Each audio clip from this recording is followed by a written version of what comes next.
प्रकृति के सुकुमार कवि सुमित्रानंद पंत जी का जन्म उत्तराखंड के अल्मोड़ा जिले के कोसानी गांव में सन 1900 ईस्वी में हुआ था। उनकी प्रारंभिक शिक्षा कोसानी और अल्मोड़ा में हुई।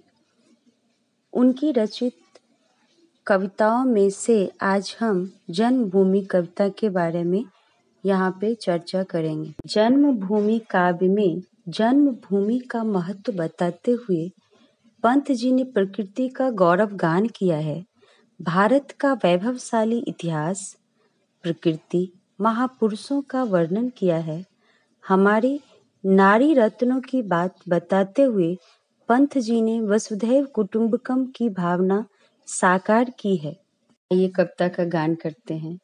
जननी जन्मभूमि प्रिय अपनी, जो स्वर्गादपि चीर गयसी, जिसका गौरव भाल हिमाचल, स्वर्ण धरा हस्ती चीर श्यामल, ज्योति ग्रंथि गंगा यमुना जल, वह जन जन के हृदय में बसी, जिसे राम लक्ष्मण और सीता बना गए पद धूलि पुनीता, जहाँ कृष्ण ने गाई गीता, बजा अमर प्राणों में बंसी। सावित्री राधा सी नारी, उतरी आभा देही प्यारी, शिला बनी तापस सुकुमारी, जरत बनी चेतना सरसी।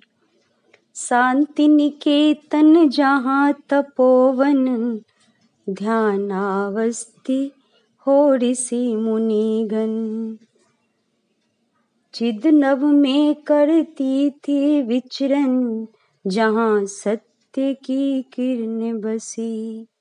आज युद्ध जर जर जग जीवन, पुनः करेगा मंत्रोच्चारण, वह वसुधैव बना कुटुंबकम, उसके मुख पर ज्योति नवल सी, उसके मुख पर ज्योति नवल सी। जननी जन्मभूमि प्रिय अपनी, जो स्वर्गादपि चीर गयसी। अर्थात कवि पंत जी हमारी जन्मभूमि भारत का गुणगान करते हुए कहते हैं कि हमारी जन्मभूमि भारत माता स्वर्ग से भी अधिक श्रेष्ठ है। हमारी मातृभूमि का मस्तक हिमालय है, जो देश का गौरव बढ़ा रहा है। हमारे देश की सुनहरी धरती सदा प्रफुल्लित और पुलकित रहती है। हमारी मातृभूमि गंगा, यमुना जैसे पवित्र नदियों के निर्मल जल से गुथी हुई है। ये नदियाँ हमारे देश के प्रत्येक व्यक्ति के हृदय में बसी हुई है। इतना ही नहीं, हमारी मातृभूमि भारत वह भूमि है जो मर्यादा पुरुषोत्तम राम, उनके भ्राता लक्ष्मण और सीता माता के चरणों की धूल से पवित्र है। इस भूमि पर भगवान श्री कृष्ण ने अपनी बंसी की धुन से जन जन के हृदय पर अपनी अमिट छाप छोड़ी है और उन्होंने भगवद गीता जैसे अमर काव्य की रचना कर लोगों को ज्ञान का उपदेश दिया है। हमारे देश में सावित्री और राधा जैसी महान नारियां हुई थी, जिसकी आभा से मानव जाति आलोकित है। सुकुमारी नारी तपस्विनी अहिल्या साप व शिला बन गई और एक जीती जागती नारी चेतना से जड़ अर्थात निष्प्राण हो गई। इतना ही नहीं, पंत जी कहते हैं हमारी जन्मभूमि की महिमा निराली है। यहाँ शांति निकेतन जैसा तपोवन है, जहाँ ज्ञानी ऋषि मुनि ध्यान मग्न होकर ज्ञान रूपी नवमंडल में विचरण करते हैं।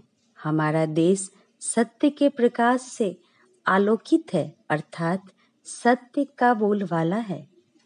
कवि कहते हैं कि आज समस्त विश्व के लोगों का जीवन युद्ध की विभीषिका से त्रस्त और जर्जर हो चुका है। हमारा देश मानव जाति को युद्ध से छुटकारा दिलाने के लिए आज भी मंत्रोच्चार कर समूचे विश्व में शांति का प्रचार करेगा।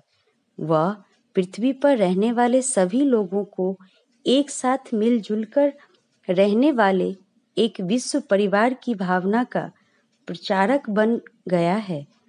उसके मुख पर नई चमक है। कवि कहते हैं कि हमारे प्रिय जन्म भूमि भारत माता स्वर्ग से भी अधिक श्रेष्ठ है।